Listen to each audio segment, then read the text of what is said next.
Kawikaan 9:1-6.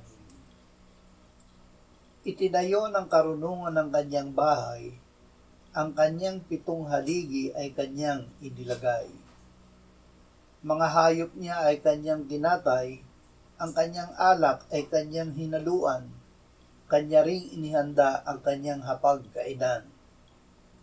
Sinugo niya ang kanyang mga alilang babae upang manawagan mula sa pinakamatataas na dako sa bayan.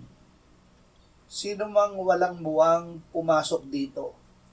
Sa kanya na mahina sa pangunawa ay sinasabi niya, "Halikayo, kumain kayo ng aking tinapay at uminom kayo ng alak na aking hinaluan. Iwan ninyo ang kawalang muwang at kayo'y mabuhay at kayo'y lumakad na may pangunawa." Kainin ang salita ng Diyos. Tayo ay nabubuhay hindi sa pagkain lamang, kundi sa bawat salitang nagmumula sa bibig ng Diyos.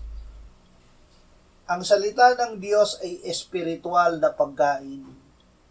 Nasa salita ng Diyos ang kanyang karunungan. Si Jesus ang karunungan ng Diyos na ibinigay sa atin.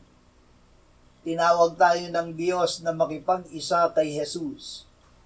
Ang pakikipag-isa kay Jesus ay pananampalataya at pagtanggap sa Kanya.